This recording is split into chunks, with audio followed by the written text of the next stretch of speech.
안녕하세요. 네, 반갑습니다. 제가 집회를 좀 이것저것 하다 보니까 이런 게 좀 익숙해져 가지고 3일 동안 저희가 성경에서 가장 핵심 내용, 가장 중요한 내용을 어, 그 가장 기초적인 문제부터 시작해서 좀 다루기를 원합니다. 이 3일 동안 이제 빠지면 안 되시는 거죠. 그래서 제가 잠깐 말씀을 드렸지만 오늘 내용이 있고 내일 내용이 있고 마지막 주일날 내용이 또 다 틀리기 때문에 연결이 다 되는 거예요. 그래서 이것을 오늘 오셨다가 내일 안 오시거나 뭐 이렇게 빠지시면 아무 의미가 없을 것 같습니다. 이 성경에서 무엇을 말하는가를 우리가 그 핵심을 잘 붙잡고 가면 인생의 모든 문제가 명확하게 풀리는 것이 확실하기 때문에 이 3일 동안이 어쩌면 우리 삶 전체를 바꿔나가는 삶의 터닝 포인트가 될 수 있다라고 확신을 갖습니다. 여러분들이 이와 같이 이렇게 좋은 그 시간 또 이렇게 환경을 또 우리에게 허락하시고 여기까지 인도하신 것이 그냥 우연이 된 일이 아니라는 것을 말씀을 드리고 이번 전도 집회의 큰 그 제목을 집회의 어떤 그 성격을 담아서 주제를 한번 말씀을 드리면 여러분들은 사랑받기 위해서 태어난 자들이다. 이것을 마음에 품으시고 이번 3일에 복음 집회 동안의 내용을 좀 잘 들으시기 바랍니다. 오늘 첫째 날인데요. 오늘은 뿌리 찾기를 좀 시작을 하고자 합니다. 우리가 살다 보면 살아가면서 질문들이 너무 많이 있어요. 그런데 답이 없는 답답한 상황 속에서 우리가 살고 있습니다. 인생이 어디서부터 왔는가? 왜 우리가 이런 그 고난 가운데 살아가고 있을까? 그리고 죽고 싶지 않아도 죽음을 당할 수밖에 없고 죽음을 당할 때 뭐 정해져 있는 시간이 없잖아요. 그런데 어떤 사람은 두려움을 느끼고 확신이 없는 상태에서 죽는 경우가 많이 있습니다. 왜 그러냐면 죽은 후에 어떤 일이 일어날까를 모르는 거죠. 왜 죽고 죽은 후에 또 어떤 일이 일어나는가 이런 것들을 잘 모르고 살아가는 분들이 대부분이라는 거죠. 더 문제는 뭐냐면 우리 뿌리가 어떻게 해서 여기까지 왔는가를 모르시는 거예요. 예를 들어서 나의 뿌리는 저는 이제 김씨이기 때문에 김씨 집안의 후손으로 이렇게 태어나 있습니다. 한국 사람이잖아요. 그런데 부모가 있고 그 부모의 부모가 또 있습니다. 그리고 또 더 올라가면 뭐 할아버지, 증조 할아버지 이렇게 쭉 올라가겠죠. 자, 그런데 쭉 이렇게 올라가다 보면 처음 이 뿌리가 어디에서부터 시작됐을까? 이 뿌리를 우리가 좀 찾을 필요가 있는 것입니다. 그런데 뿌리 찾기에 대한 마음이 있고 그런 질문을 우리가 삶 가운데 이제 가지고 살아가고 있지만 문제가 뭐냐면 답이 없는 거예요. 누구 하나 이렇게 정확하게 우리 뿌리에 대해서 설명을 구체적으로 해주고 그리고 그 설명을 들었을 때 납득이 충분히 될 만한 것을 증거를 가지고 이렇게 설명을 해주면 문제가 안 될 것 같습니다. 그것을 답으로 우리가 잡고서 살아가면 되는데 이게 명확하지 않은 것들을 설명을 하면서 이거다 저거다 얘기를 하고 있는 거죠. 그래서 사람들이 이제 그 질문을 가지고 있지만 답변을 명확하게 얻기 힘들기 때문에 그냥 그렇게 살아가다가 죽어가는 거예요. 그런데 그 뿌리를 찾는 이 작업을 버릴 수가 없어서 사람들이 어떤 시도를 하냐면 종교를 찾기 시작을 합니다. 그리고 종교를 만들기도 하고 이게 인간사의 역사 가운데 이렇게 나와 있는 것이죠. 우리 마음 가운데는 우리의 뿌리를 찾고자 하는 마음이 있어서 뿌리가 어디서부터 왔는가를 찾다 보니 정답이 없는 것처럼 느껴져서 스스로 종교를 만들어서 보이지 않는 어떤 것에 대해서 경배를 하고 이렇게 살아가고 있는 거죠. 두렵기도 하고. 오늘 시간은 첫째 시간인데 이 뿌리 찾기부터 한번 시작을 해 보도록 하겠습니다. 이 세상에는 종교가 많이 있어요. 그래서 오늘 이 자리에 참석하신 분들 가운데 오늘 들려주는 이 말씀도 기독교라는 종교일 것이다 라고 생각을 하시고 여기에 와 계신 분들이 있을지 모르겠습니다. 첫 번째 제가 말씀드리고 싶은 건 뭐냐면 단추가 이렇게 잘 끼워져야 돼요. 그래야지 옷을 입어도 확실하게 정확한 옷을 우리가 착용할 수가 있습니다. 첫 단추가 잘못 끼워지는 의미가 뭐냐면 오늘 이 시간이 종교적인 가르침, 기독교라는 가르침을 우리가 배우는 거다. 그래서 기독교 교회에 와서 지금 앉아 있다라고 생각하시는 분들이 계시는데, 자, 이 세상에는 종교가 많이 있습니다. 그런데 이 종교는 사람으로부터 왔다는 거죠. 사람이 종교를 만들어 낸 겁니다. 종교가 이 세상에 뭐 이슬람도 있고 어떤 분들이 보통 일반적으로 생각하듯이 기독교도 종교 가운데 하나다. 그리고 불교, 힌두, 무신론자들이 있어요. 난 종교가 없다라고 하는 종교. 그분도 종교인이에요.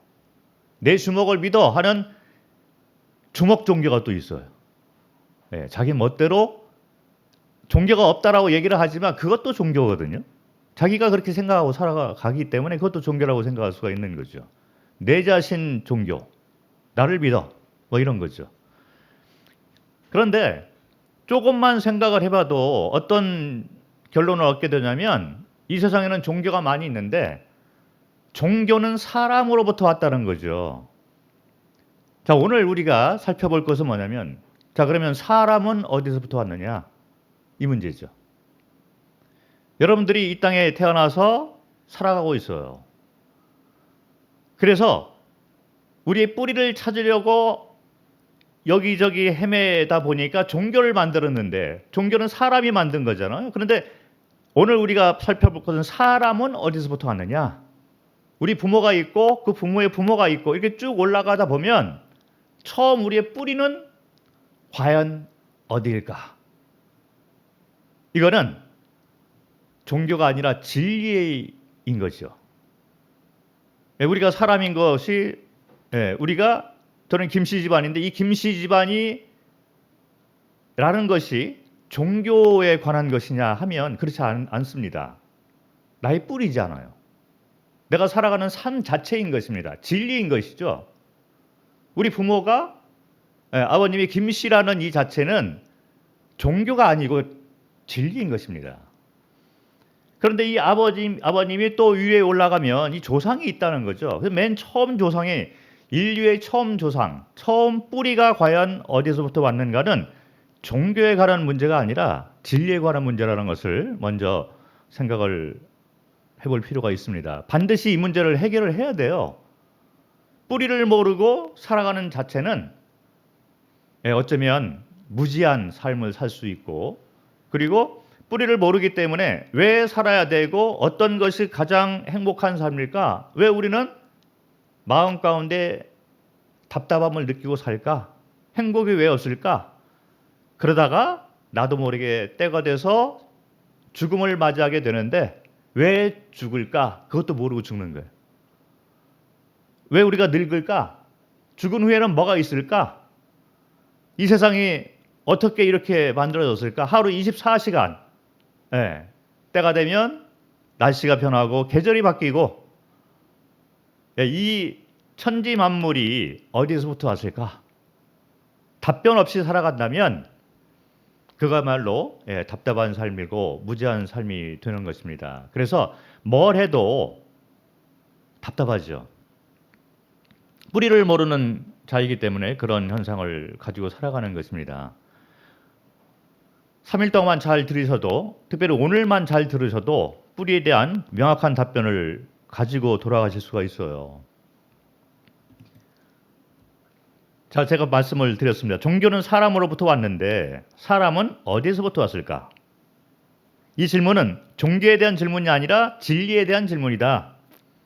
기독교는 종교 중에 하나일까? 아니면 우리의 뿌리를 말하는 진리를 선포하는 진리의 말씀일까?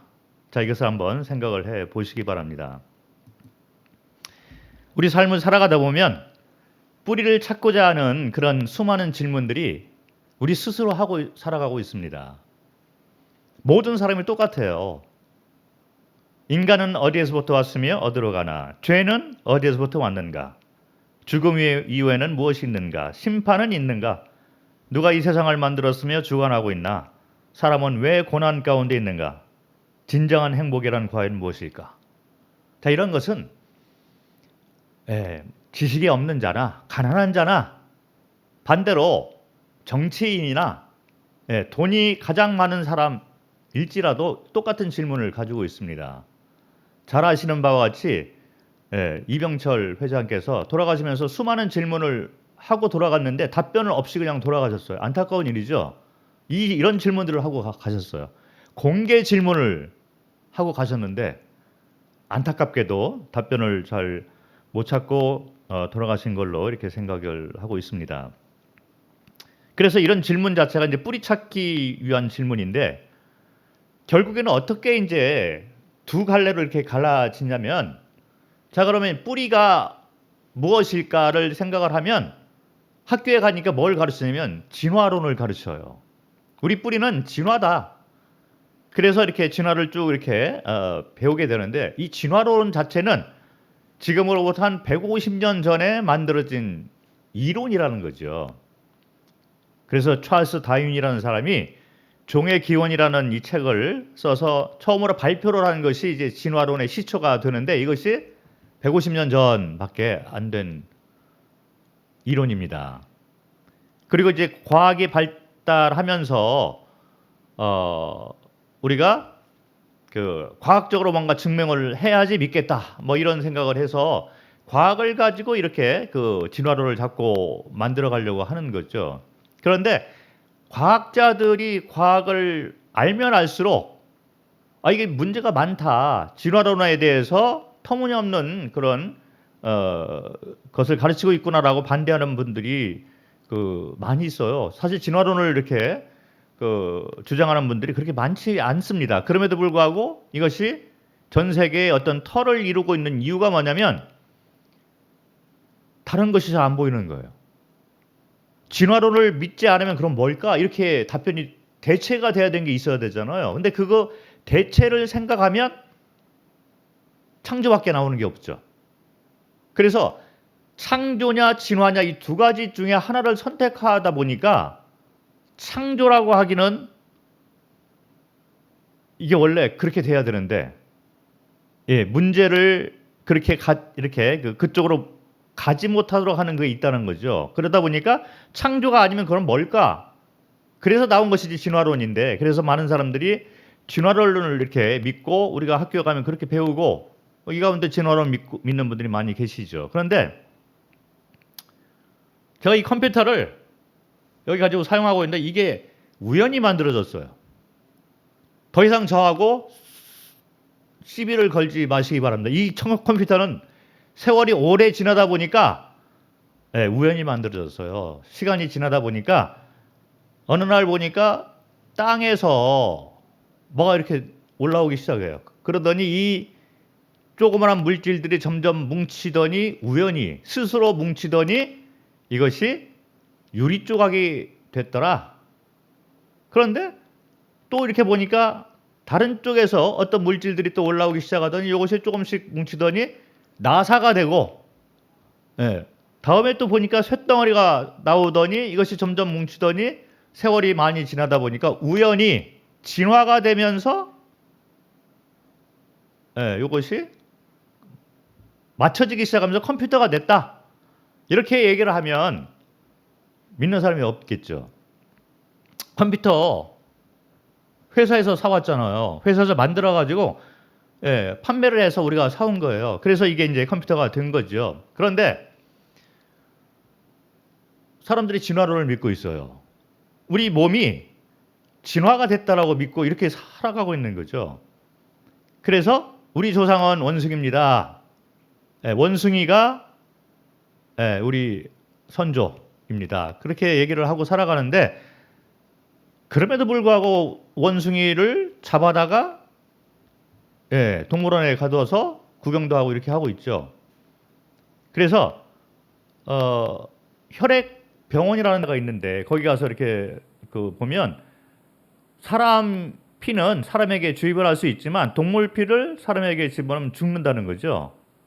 만들어질 때부터 다르게 종이 틀리기 때문에 이 진화론을 주장을 하려고 해도 실제적으로 이게 안 되는 거예요. 예를 들어서 진화론이라는 것은 점점 진화가 돼서 뭔가 변형이 자꾸 돼야 되는데, 저는 오늘 오면서도 제가 운전을 하고 왔는데 옆을 좀 보고 싶어요. 왜냐면 오토바이들이 자꾸 지나가고, 그리고 또 제가 걸어 다닐 때 뒤에서 누가 오는가, 차가 오는가, 내 뒤통수를 누가 치지 않나, 이렇게 해서 매일같이 제가 뒤에서 일어나는 일이 궁금하기 때문에 진화가 좀 되면 제 눈 하나가 이 뒤에서 좀 생겼으면 좋겠다는 생각이 있어요. 진화론이 될 것 같으면 뭔가 뒤통수에도 눈이 점점 생기고 있는 사람이 있어야 되는데, 뒤통수에 눈이 있는 사람이 있나요? 진화가 되면 이게 있어야 돼요. 그리고 제가 이 손이 2개밖에 없기 때문에 이 2개밖에 사용 못하는데 하나 더 사용하고 싶어요. 그러면 뭔가 이 몸 안에서 또 하나의 팔이 나와서 손 3개, 4개 가진 사람이 나와야 되는 거예요. 이 진화의 중간 단계들이 자꾸 보여야 되는데, 근데 그런 것이 없다는 거죠. 그럼에도 불구하고 진화론을 자꾸 얘기를 하고 있어요. 그 얘기는 뭐냐면, 예를 들어서 우리가 이게 지금 5층 건물인데 5층 건물 가운데 2층에 지금 모여서 지금 집회를 하고 있습니다. 제가 숲속에 친구하고 같이 놀러 갔는데 아무것도 없고 자연만 있고 새들과 동물과 나무, 깊은 정글 속으로 들어갔습니다. 그런데 그 정글 한 복판에 아름다운 건물 하나가 10층 건물이 딱 서 있는 거예요. 둘이서 깜짝 놀랐습니다. 그래서 이 건물이 뭘까? 얘기를 하는데 제가 친구에게, 친구야, 이 건물은 진화가 돼서 여기 지금 세워져 있어. 아무도 만든 사람이 없지만 스스로 땅에서 물질들이 나오더니 이것이 벽돌이 하나가 됐어. 그리고 또 오랜 세월이 지나다 보니까 또 다른 벽돌이 하나 만들어져 가지고 벽돌 위에 스스로 올라가서 조금씩 올라가더니 1층이 되었고, 세월이 점점 흘러감에 따라 우연히 진화되어서 2층 건물로 되어졌고, 그리고 안을 이렇게 보니까 아주 아름다운 인테리어도 되는 것 같아. 다 진화가 됐어. 만든 사람이 없어. 이렇게 얘기를 하니까 제 친구가 옆에 있다가, 말도 안 되는 얘기 하지 말아라. 어떻게 이 아름다운 건물이 스스로 만들어질 수가 있나? 어떻게 진화가 될 수 있느냐? 이것은 만든 사람이 있다. 기술자가 만든 거겠지. 주인이 있겠지. 그래서 제가 질문했어요. 만들어졌다고 하는데 주인 만나봤어? 누군지 알아? 이 집 지을 때, 이 건물, 아름다운 건물 지어질 때 네가 거기 있었어? 없었지. 없었으면 말을 하지 말어. 보지 못했으면 얘기를 하지 말어. 이거는 진화야. 이렇게 해서 주장하면서 서로 다투고 있는 거죠. 우리는 이것보다도 더 심각한 가운데에 지금 살아가고 있는 거예요. 우리 몸이 진화가 됐다라고 생각을 하고 그렇게 배우고 살아가고 있는 거죠. 컴퓨터가 진화가 됐다? 건물이 진화돼서 스스로 만들어졌다라고 얘기를 하면 믿지를 않아요.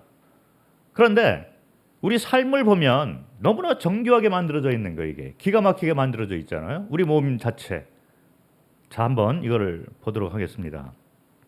이게 뭐냐면요, 여러분들 각자하고 직접 연결이 되는 거예요. 이게 뭐냐면 사람이 탄생하는 과정을 그려놓은 것입니다. 여러분들 모두는 이 과정 가운데 다 들어가 있습니다. 수정이 되는 거예요.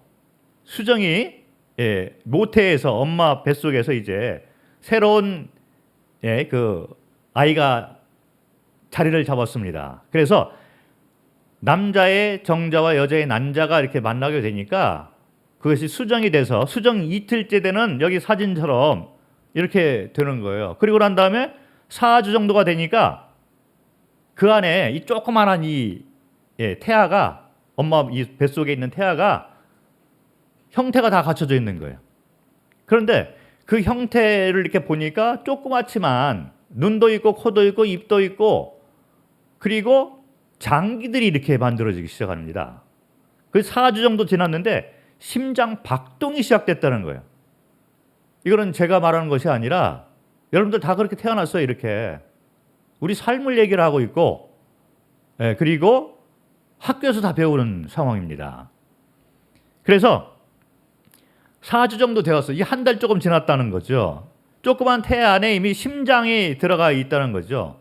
형태가 그대로 갖춰져 있는데 심장 박동이 시작됐다는 얘기는 무슨 얘기냐면 조그만 태아가 이것이 안에 장기들이 다 형성이 됐는데 이 심장이 조그맣지만 만들어졌어요. 그런데 이 심장이 갑자기 뛰기 시작한다는 거예요. 퍽, 퍽, 퍽 하고 뛰기 시작한다는 거예요. 여러분들 심장이 그렇게 만들어진 거예요. 자, 그러면 100번 양보를 해서 겉으로 보이는 이 심장, 장기 자체는 오케이, 우연히 만들어졌어 이렇게 얘기를 할지라도 이게 왜 뜁니까? 때가 되는데 이게 뛰기 시작한 거예요. 여러분들이 그렇게 태어났어요. 이게 진화가 될까요? 뛴다는 얘기는 생명이 들어갔다는 얘기예요. 진화가 몸은 이렇게 진화가 됐다라고 100번 양보해서 생각을 할 수가 있을지라도 이게 뛴다는 거예요. 컴퓨터는 생명이 없습니다. 만들기 쉬워요. 건물도 생명이 없어서 만들기 쉽습니다. 내버려 두면 없어지고 파괴되고 이런 것이 자연현상이겠죠. 진화되는 것이 아니라 반대로 돌보지 않으면 이 건물은 조금 있으면 다 훼손이 되는 것이 자연법칙이라는 거예요. 진화하고 반대로 가고 있는 것이 자연법칙입니다. 자, 그런데 우리의 생명은 진화? 심장이 어떻게 뛰어요? 누군가 만들지 않으면, 이렇게 허락하지 않으면 여러분들은 이 땅에 태어날 수가 없다는 겁니다. 자, 그래서 진화라고 아무리 설명을 하려고 해도 여러분들 자체는 증거물이 되는 거예요. 창조밖에 답이 없다는 것입니다. 그런데 이게 놀랍게도 여기 우리가 이 과학적인 사진을 학교에서 배우는 것을 보고 있잖아요. 근데 이게 성경에 그대로 나오는 장면입니다. 성경에는 이걸 기가 막히게 풀이를 해놨어요. 성경 욥이라는 책이 있는데 욥기는 지금으로부터 한 3,000년 전에 쓰여진 책입니다. 역사를 잘 아시는 분이 계실지 모르는데 3,000년 전에 우리나라는 어떤 시대였을까요? 과학? 3,000년 전에 한국의 과학, 전 세계의 과학이 어느 정도 발달되어 있었을까? 생각해 보신 적이 있으신지.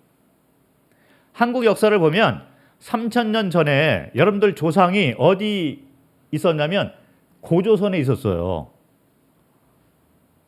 삼국시대도 아니고 그 전 고조선 시대가 3,000년 전 한국 역사입니다. 역사를 이렇게 잘 살펴보려고 해도 자료들이 그렇게 많지 않은 거예요. 그런데 3,000년 전에 쓰여진 책, 성경책 가운데 욥기라는 책이 있는데 거기에 과학적으로 이것을 설명해 놓은 것이 있습니다. 뭐라고 써 있냐면 욥기 10장 10절부터 12절을 보니까 주께서 여기 나와 있는 주께서는 창조주를 말을 하고 있습니다. 창조주가 나를 젖과 같이 쏟아졌으며, 이게 뭐냐면 남자와 여자가 부부관계를 하면 남자의 정자와 여자의 난자가 젖과 같이 쏟아졌다는 거예요. 그리고 난 다음에 이 젖이 만나더니 엉긴 젖처럼 엉겼다라는 얘기를 하고 있습니다. 그래서 이것이 딱 만나서 이제 수정을 하게 되는데, 수정을 하고 난 다음에 시간이 좀 지나니까 그 가운데 젖처럼 쏟아졌던 것이 엉기게 되면서 그 가운데 어떤 파트는 피부와 살이 됐다는 거예요. 그리고 또 그 가운데 좀 딱딱한 부분이 생기더니 그것이 뼈와 힘줄이 되었다. 그래서 아까 4주 정도 됐을 때 형태가 다 갖춰지기 시작을 합니다. 여러분들 다 이 과정을 겪은 거예요. 그러더니 엄마 뱃속에서 한 4주 정도 됐을 때 심장이 생겨났는데 이것이 성경에 나와 있듯이 뼈와 힘줄로 나를 엮으시고 생명과 은혜를 내게 주시고, 자, 여러분들이 이 생명을 성경대로 이렇게 받고서 태어난 것입니다. 심장이 갑자기 뛰잖아요. 형태를 갖춰졌던 이 심장이 갑자기 시간이 지나니까 뛰기 시작하는 거예요. 퍽퍽퍽 하고 작동을 하기 시작을 하는 거예요.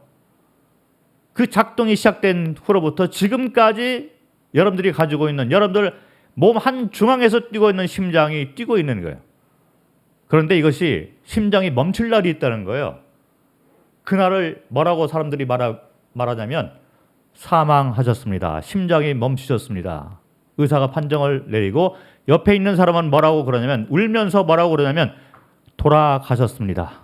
얘기를 하는 거예요. 왔던 대로 돌아갔다. 생명을 주신 분에게로 다시 돌아갔다라고 얘기하는 것이 여러분들이 자주 듣는 그 장례식장에서 듣는 말. 여러분들 가족 가운데 죽은 자가 있을 때 여러분들이 자주 듣는 말인 거예요. 돌아가셨습니다. 우리는 돌아갈 자가 되는 겁니다. 죽음이 누구에게나 다 있게 되는 거잖아요. 돌아가셨다는 의미는 뭐냐면 왔던 데로 갔다는 거죠. 자, 그런데 문제가 뭐냐면 어디에서부터 우리가 왔는가를 모르고 살아가고 있다는 거예요. 그런데 때가 되니까 이것이 딱 멈춰가지고 심장이 멈추는 거예요. 나는 모르는 사이에 내 심장이 뛰기 시작을 했는데, 그래서 지금까지 살고 있는데 내 심장이 멈출 때가 있다는 거예요. 사망. 그러고 난 다음에 돌아가셨습니다. 왔던 대로 생명이 다시 돌아간다는 거죠. 이 사람이 죽으면 동물하고 좀 틀립니다. 뭐가 틀리냐면 동물은 몸이 이렇게 있잖아요. 이 몸 안에 혼이 있어요. 생명만 있는 거예요. 그래서 숨을 쉬고 배고프면 먹으려고 하고 이렇게 하고 있어요. 그리고 무서운 것도 느끼고 이렇게 하고 있는 거죠. 뭐 좋으면 좋은 표현도 하고. 그런데 성경이 말하기를 동물의 혼은 죽으면 밑으로 가서 그냥 없어진다. 그리고 육체는 흙이 되는 거죠. 동물의 죽은 몸은 사체가 돼가지고 그냥 흙이 됩니다. 사람은 조금 틀린 게 뭐냐면 영도 있다는 거예요. 영혼이 있습니다. 생명도 있지만 진리를 찾고자 하는 영이 더 하나 있어요. 그래서 성경에서 뭐라고 얘기하냐면 사람의 영혼은 때가 되면 몸에서 딱 분리를 해서 나옵니다. 우리 다 그걸 경험을 하게 돼요. 딱 나오는 그걸 뭐라고 그러냐면 사망하셨다 이렇게 얘기를 해요. 그런데 영혼이 딱 몸에서 떨어져 나와가지고 이 영혼이 어디로 가냐면 동물은 밑으로 가는데 사람의 영혼은 위로 가는 거예요. 돌아가는 거예요.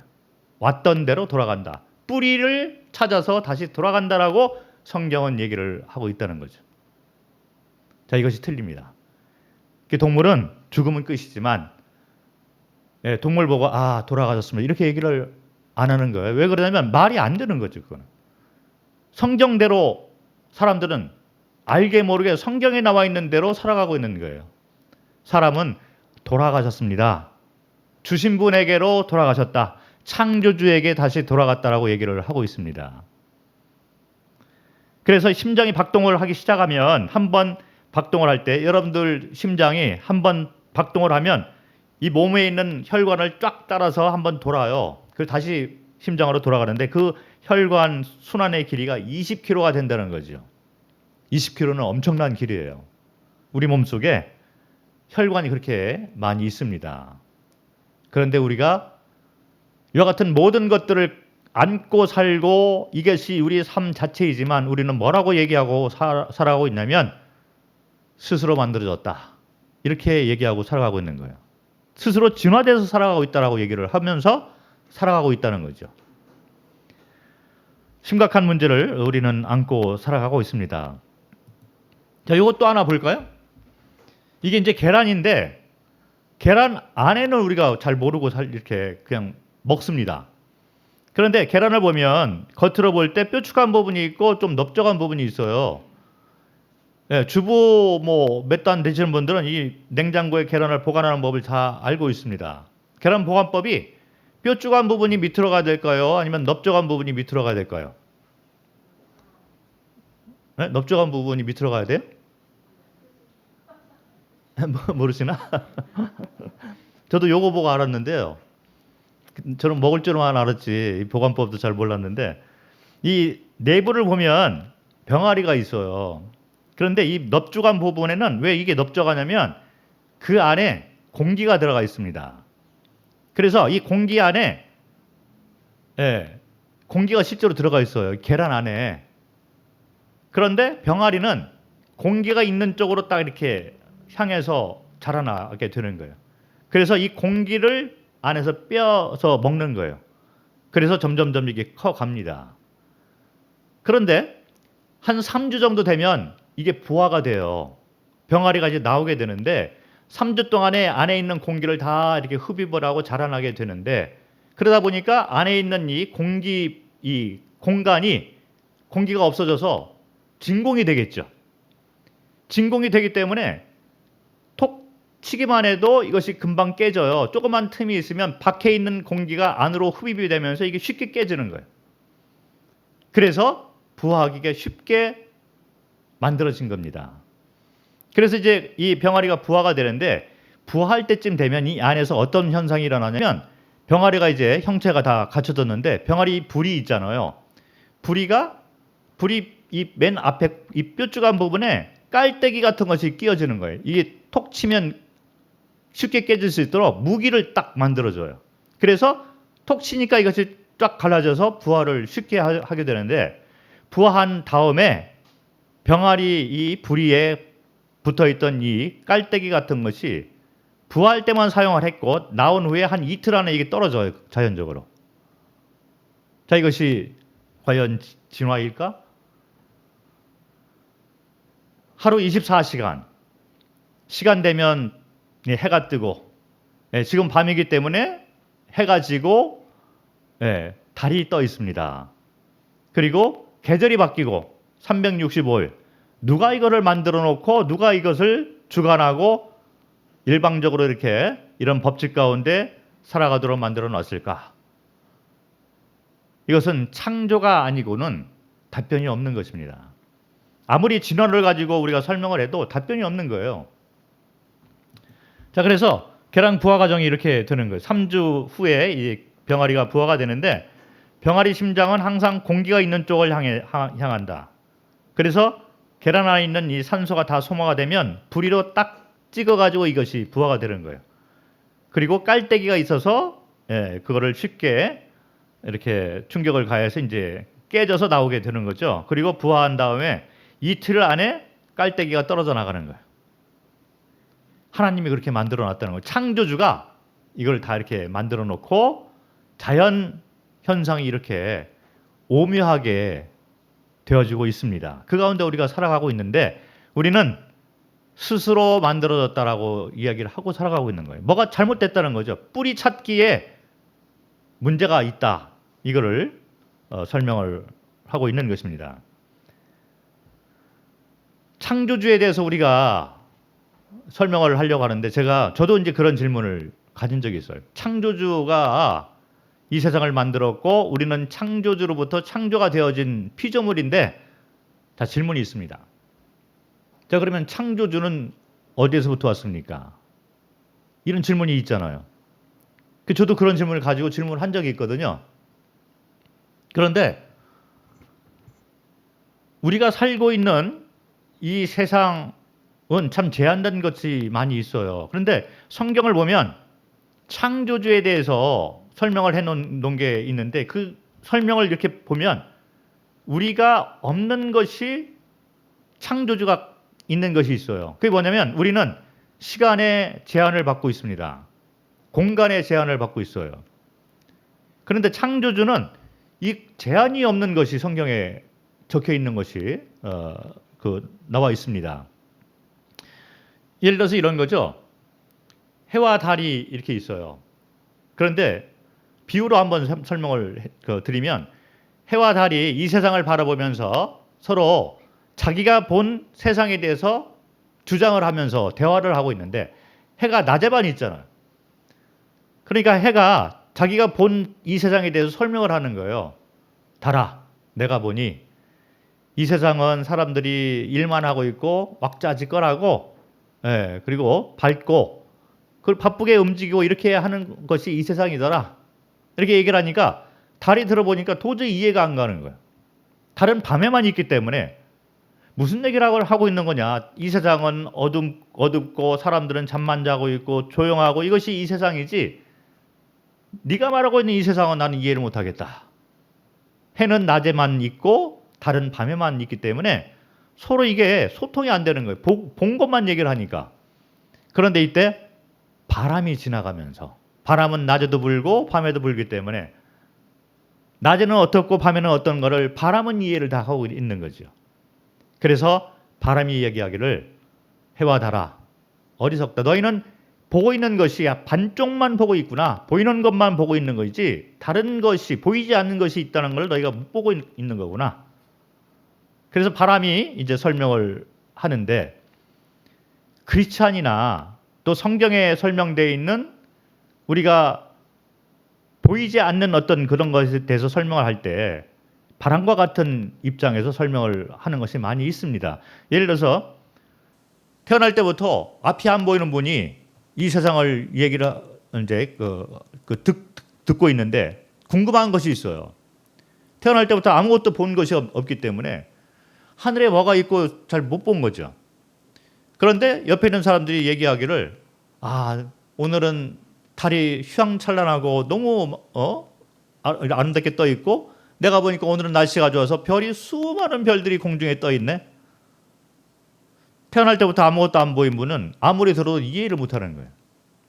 그런데 과학자들이 또 설명할 때 태양이 우리가 살고 있는 이 지구보다 125만 배가 더 크더라. 근데 그것이 공중에 떠 있다는 거예요. 그런데 이 우주에는 은하계가 있는데 이 은하계의 별이 수천억 개가 있다. 그런데 이 은하계가 또 수천억 개의 은하계가 우주에 있다.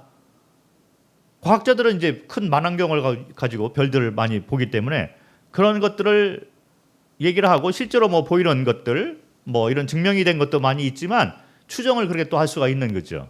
직접 보면서 그런 것들을 얘기를 하고 있는 거죠. 그래서 태양이 125만 배가 더 커. 이런 것들이 이제 증명이 되는 거죠. 그런데 태어날 때부터 아무것도 못 보고 태어난 분이 아무리 그것을 이해를 하려고 해도 이해할 수가 없는 거죠. 제가 창조주에 대한 질문을 이렇게 제가 드렸어요. 그래서 설명을 좀 듣고 싶었는데 뭐 이런저런 설명을 많이 했는데 제가 나중에 이제 믿고 난 다음에 이것이 이해가 충분히 되더라고요. 제가 선교사로 가기 전에 싱가포르 항공사에서 근무를 했습니다. 그래서 그때는 이제 김포공항만 있었잖아요. 지금 뭐 인천공항이 있는데 그래서 제가 김포공항에서 몇 년 동안 근무를 했어요. 그 안에 들어가서 근무를 했습니다. 활주로 왔다 갔다 한 사람이에요. 그리고 비행기 안에도 왔다 갔다 했던 그런 것이 제 직업이었어요. 제 직업이 어떤 거냐면 비행기가 이렇게 있어요. 뭐 전보 비행기도 있고 뭐 그리고 에어버스 있잖아요. 그런 것도 있고 그런데 크기가 엄청난 큰 그런 비행기들이 있어요. 그런데 이 화물이 있습니다. 밑에는 화물하고 배기지들이 다 실리는 거죠. 컨테이너에다 집어넣어서 그리고 위에는 이제 패신저들이 앉고 이렇게 하는데 몇백 명이 타요. 승객들이 뭐 서양 사람들 몸도 이렇게 크고 그렇잖아요. 그런데 밑에 보면 엄청난 무게의 화물이 들어가고 배기지가 거기 다 들어가게 되어 있습니다. 그런데 이 무게가 엄청난 거예요.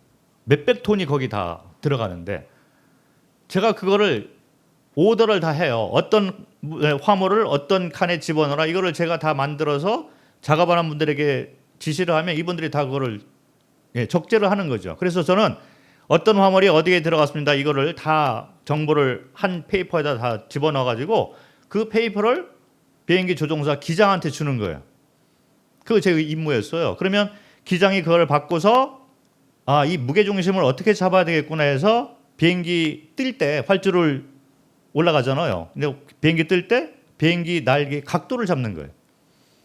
그 어떤 비행기는 금방 이렇게 급경사로 올라가고 어떤 비행기는 곡선을 그리면서 천천히 뜨는 것이 있잖아요. 그런 것이 무게중심을 잡아가기 때문에 그렇게 각도가 다르게 나오는 거죠. 제가 그걸 매일같이 했는데 신기한 건 뭐냐면 그 안에 얼마나 무거운 화물이 몇백 톤이 들어가 있는 거, 오늘은 패신저가 몇 명, 이거 내가 누구보다 잘 알고 있잖아요. 근데 제 임무가 뭐냐면 이 비행기가 활주로를 달려가지고 딱 이륙하는 데까지 안전하게 돌보는 것이 제 임무였어요.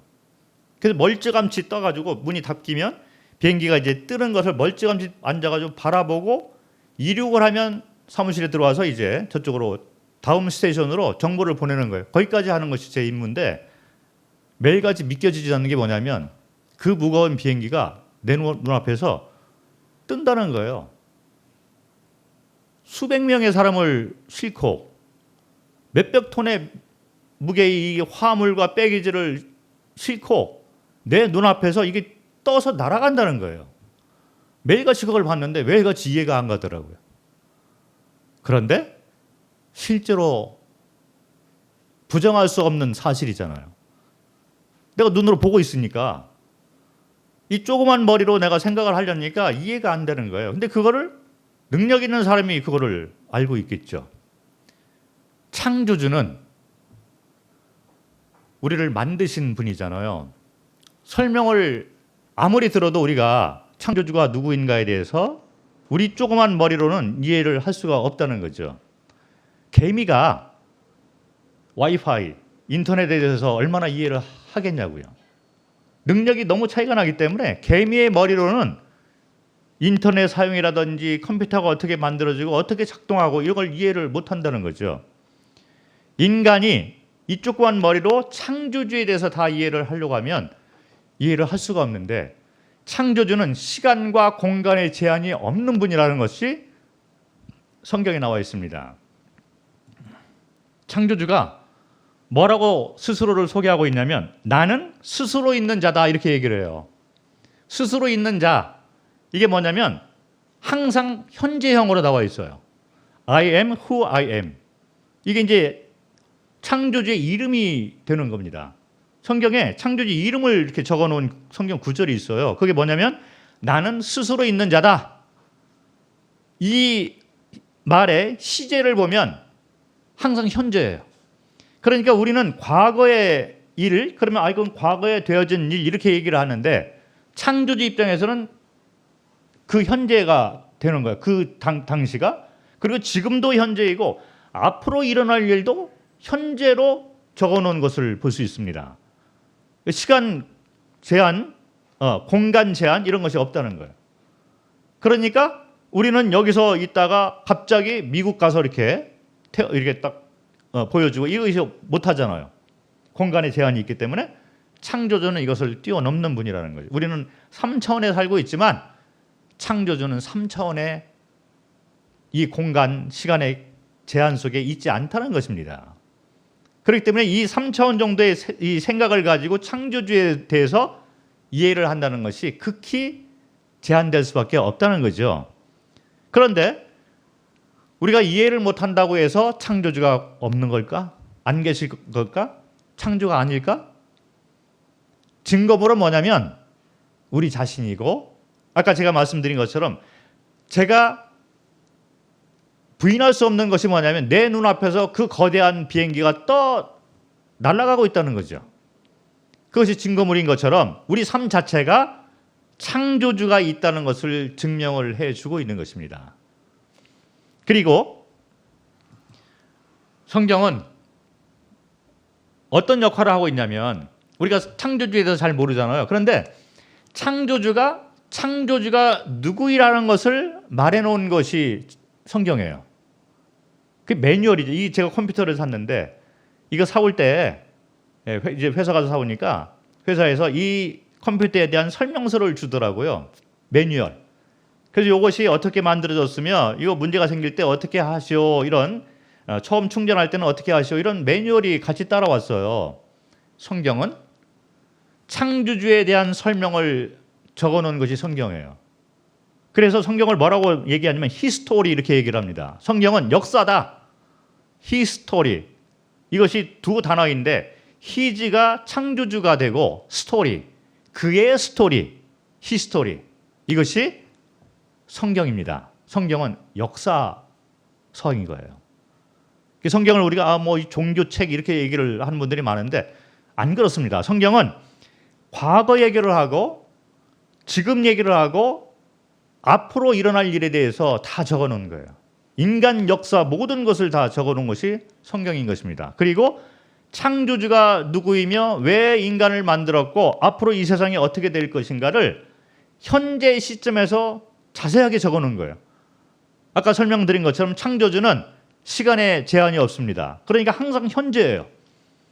그렇기 때문에 과거에 일어난 일도 현재 시점에서 거기서 보고 쓰도록 만들었고 현재 지금 일어나는 우리는 지금 현재지만 지금 내가 얘기하는 이 순간에 딱 지나면 과거가 되잖아요. 근데 창조주 입장에서는 항상 현재 입장에서 되어지는 일을 써놓은 것이 바로 이 성경인 것입니다. 그래서 성경은 예언이 많이 있어요. 창조주가 앞으로 이 세상이 어떻게 되어지고 사람이 죽은 후에는 어떤 일들이 일어나고 이런 것들도 현재 시각에서 자세하게 적어놓은 것이 성경인 것입니다. 그 성경은 매뉴얼이에요. 창조주에 대한 설명서 그리고 인간 창조에 대한 설명서 모든 것이 성경을 보면 다 적혀 있다는 거예요. 뿌리. 성경을 통해서 우리가 뿌리를 찾기를 할 수가 있습니다. 그래서 이제부터 성경을 제가 한번 설명을 드리려고 합니다. 성경은 이렇게 지금 한 권으로 이렇게 돼 있지만 크게 나누면 두 개로 나눠져 있어요. 구약, 신약. 제가 이제 나중에 설명을 드리는데 구약은 뭐냐면 예수님이 태어나기 전 이야기를 적어놓은 것이 구약이고 신약은 예수님이 탄생한 후의 이야기를 적어놓은 것이 신약이에요. 그래서 이 신약과 구약으로 이렇게 되어 있는데 이것이 또 조그만 책들이 다 이렇게 이게 뭉쳐져서 이 한 권이 된 것입니다. 그래서 구약은 39권, 신약은 27권, 그래서 3, 9, 27, 뭐 외우기 쉬운데 어쨌든 66권으로 만들어져서 지금 한 권으로 이렇게 재본돼서 우리가 사용하고 있는 거죠. 저자는 한 40여 명이 되는데 1600년에 걸쳐서 이것이 쓰여졌어요. 1600년 동안 이것이 쓰여졌는데 예언이 다 쓰여졌는데 예언 성취가 다 되고 그리고 앞으로 되어질 것들도 성경에 다 나와 있어요. 성경을 보면 역사라고 그랬잖아요. 과거 역사가 그대로 적혀 있어서 이 과거 역사를 우리가 보면 우리 뿌리를 찾을 수가 있습니다. 정확하게 이것이 나와 있어요. 그리고 앞으로 어떻게 될 것인가 이것을 다 그대로 다 설명을 해놓은 것이 성경이기 때문에 매뉴얼이다 이렇게 생각을 하시면 됩니다. 성경을 딱 이렇게 펴보면 맨 처음에 딱 나오는 책이 뭐냐면 창세기예요. 창세기 처음 장이 1장인데 첫 구절 그것이 1절이죠. 요거는 장절 이거는 사람들이 그냥 찾기 쉽게 이걸 만들어 놓은 거예요. 붙여 놓은 거죠. 그래서 창세기 1장 1절 성경의 처음 구절이 뭐라고 나와 있냐면 태초에 하나님이 천지를 창조하시니라. 창조다. 이 세상 모든 것들은 스스로 만들어진 것이 아니라 창조가 되어졌다. 창조주가 있다. 이거를 선포를 해놓고 있어요. 그래서 성경 맨 마지막을 보면 이것을 믿는 자는 복이 있다. 이렇게 얘기를 합니다. 그래서 창조주가 있다라는 것을 선포를 한 거죠. 이것이 이제 우리 뿌리에 가장 중요한 것이 됩니다. 그런데 보면 뿌리를 찾는데 그냥 믿으라고 이렇게 하는 것이 아니라 구체적으로 증거를 다 이렇게 성경에는 적어놨어요. 그런데 이게 역사적인 시점들을 다 적어놨습니다. 창세기 5장을 보면 5장 1절부터 5절까지 이런 말들이 있습니다. 이것은 아담의 계보를 적은 책이다. 이게 뭐냐면 아담이라는 사람이 처음 사람이잖아요. 창조주가 처음 만든 사람 이름이 아담이에요. 성경에 그 처음 만들어진 사람의 이름도 나와 있는데 그게 아담이잖아요. 그런데 이 성경은 역사인데 창세기 5장은 어떤 것을 설명해 놨냐면 아담 때부터 그 후손들이 누가 태어나고 몇 살 살고 이거는 족보를 적어놨다는 거죠. 족보를 자세히 적어놓은 거예요. 여러분들 가운데 뭐 집안에 족보가 아직도 있는 집안이 있을 것입니다. 그런데 우리 조상들의 족보가 여기 성경에 나와 있어요. 처음 사람이 아담인데 하나님이 이 아담을 창조할 때 하나님의 모양대로 만들었다. 그리고 아담의 반려자, 같이 이렇게 여자로 이렇게 만든 것인데 그 하와죠. 이브라고 이렇게 얘기를 하고 있는데 아담과 이브를 만들었다. 남자 여자를 만들었다. 그리고 그들이 창조되던 날에 하나님이 그들에게 복을 주시고 그들의 이름을 사람이라 불렀다. 그 여러분들이 사람인 거예요. 그래서 그냥 이게 만들어진 이름이 아니라 성경에 나와 있는 이름대로 사람들은 살아가고 있는 것입니다. 사람이라 일컬었다. 그런데 아담이 몇 살까지 살다가 죽었는가 이거를 말해주고 있어요. 그리고 왜 죽었는가도 이제 말을 해주고 있는데 그거는 내일 얘기를 할 건데요. 아담이 130세에 아들을 낳았는데 그 아들의 이름이 셋이다. 아담은 셋을 낳은 후에 800년을 지내며 자녀들을 낳았으며 아담이 930세까지 살고 죽었다. 이렇게 읽으니까 사람들이 에이 역시 뭐 전설 얘기를 해. 뭐 신화야? 사람이 어떻게 930세까지 살아? 이렇게 얘기를 할 수가 있어요. 그런데 조금 이따가 제가 설명을 드리지만 홍수 사건이 있었습니다. 홍수 전에는 사람들 연수가 이 수명이 아주 오랫동안 살 수 있었던 거예요. 왜냐하면 환경 자체가 그렇습니다. 그런데 홍수가 지난 다음에 환경이 확 바뀌니까 사람들 생명이 한 100년 정도로 줄어들었다는 거죠. 성경이 그렇게 나와요. 지금 우리가 한 100년 정도 살면 장수하셨습니다. 이렇게 얘기를 하는 거죠. 그리고 6절부터 쭉 그 5장 전체를 읽어보면 이 족보가 쭉 나와요. 아담의 자녀는 셋. 그리고 아담은 900 몇 살까지 살고 그 셋은 105세에 자녀를 낳았는데 그 자녀의 이름이 에노스다. 그리고 셋은 912세까지 살고 죽었다. 이게 아주 구체적이잖아요. 우리 족보를 봐도 집안의 족보를 봐도 이게 구체적으로 나와 있어요. 예, 김씨 집안 뭐 저는 광산 김씨. 예, 근데 광산 김씨 의외로 많이 있습니다. 그런데 이게 족보가 있어요. 그래서 우리 조상이 누구고 무슨 이게 딱 이렇게 나와 있습니다. 그래서 그 족보를 보면 우리 선조가 누구다, 왕족이다, 이렇게 쭉 나와 있어요. 그리고 그 위에 가면 또 어떻게 누구로부터 나왔고 이게 다 나와 있는데 이게 성경에는 구체적으로 나와 있는 거예요. 그래서 노아가 500세 된 후까지 이 성경에 이렇게 족보가 이렇게 기록이 되는 것을 볼 수가 있습니다. 그런데 이거를 계산을 해보니까 연대가 쭉 나오는 거예요. 제가 이 성경 구절을 왜 설명을 드렸냐면 요거를 보여드리기 위한 거예요. 이게 인간의 뿌리를 나타내고 있습니다. 여기 보면 중간에 빨간 걸로 이제 예수 그리스도의 탄생이라고 해서 이 달력이 바뀌게 됩니다. 예수 그리스도의 전을 뭐라고 그러냐면 사람들이 만들어 놓은 그 달력 계산법이 뭐냐면 기원전 이 얘기를 해요. 그리고 예수님이 탄생한 것이 그때부터 시작해서 기원후라고 계산이 됩니다. 지금은 2022년도에 여러분들이 살고 있는데 2022년도 9월달이잖아요. 그 얘기는 뭐냐면 기원후 2022년이 흘렀다는 얘기가 되는 거예요. 그래서 예수 그리스도의 탄생을 통해서 달력의 계산법이 바뀌게 되면서 그 전에 살았던 그 사람들은 기원 전 사람, 그리고 예수 그리스도가 탄생 후에 태어난 사람들은 기원 후 사람. 그리고 우리는 기원 후 2022년도에 지금 살고 있습니다. 이 계산법이 다 틀려진 거예요. 그런데 여기 보면 AD, 이게 기원 후라는 얘기잖아요. AD 2022년도가 지금 현재 와 있는데 거슬러 쭉 올라가 보니까 AD 1776년도에 미국이 독립이 돼 있어요. 세계사에서 배웠잖아요. 그리고 더 올라가니까 AD 570년도에 이슬람이 만들어졌습니다. 사우디아라비아에서 모하메드가 처음 시작한 것이 이슬람이라는 종교죠.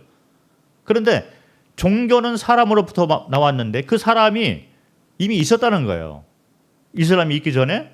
그 전에는 뭐가 있었냐면 로마가 멸망한 사건이 있었습니다. 세계사에서 배웠잖아요.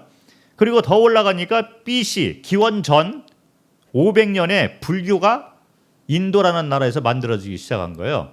그래서 불력이 만들어졌는데 제가 태국에서 있었잖아요. 태국 사람은 불력을 씁니다. 이게 계산법이 틀려요. 2557년이가 돼요. 우리는 2020년이지만 불력에 의하면 2557년 정도가 되는 거예요. 그러니까 여기 나와 있듯이 BC 기원전 500년 전 정도에 불교라는 것이 만들어졌다. 이 얘기가 되는 거고 더 올라가니까 기원전 510년에 로마 제국이 시작됐고 로마는 지금 이태리잖아요. 그리고 그 전에 보면 바벨론 그리고 더 올라가니까 아브라함이라는 사람이 있어서 이스라엘이라는 나라의 역사가 시작이 됩니다. 그리고 조금 더 올라가면 바벨탑 사건이 나와요. 그리고 더 올라가니까 노아의 대홍수가 있고 노아의 대홍수 더 올라가면 아담이 창조된 시점이 나오는 거예요. 성경은 이 역사를 쫙 이렇게 다 설명을 합니다. 그래서 아담 때부터 현재까지가 몇 년 정도 더 이렇게 지나왔나를 살펴보니까 정확한 그 계산법이 나오지는 않겠지만 대략 10,000년 안에 이것이 인간 역사가 됩니다. 아까 말한 대로 창세기 5장부터 우리가 인간 역사를 쭉 살펴보면 지금까지 이 내려온 인간 역사는 아담 때부터 시작해서 적어도 한 6,000년부터 10,000년 사이 전에 아담이란 최초의 사람이 만들어졌고 인간의 역사, 이 지구의 역사가 아니라 지구의 역사는 더 오래될 수가 있습니다. 지구의 역사는 우리가 논할 것이 없고 성경에는 자세히 나오지도 않아요. 지구 역사는.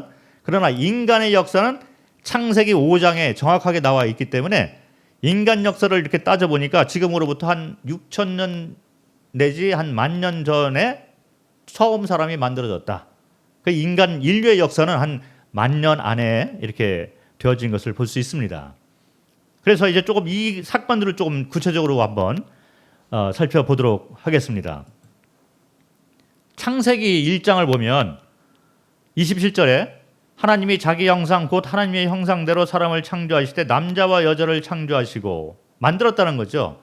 근데 그 만들어진 사람 첫 번째 사람이 아담과 이브잖아요. 그런데 이 사람들을 만들어 가지고 에덴 동산에 뒀다. 이 얘기를 하고 있어요.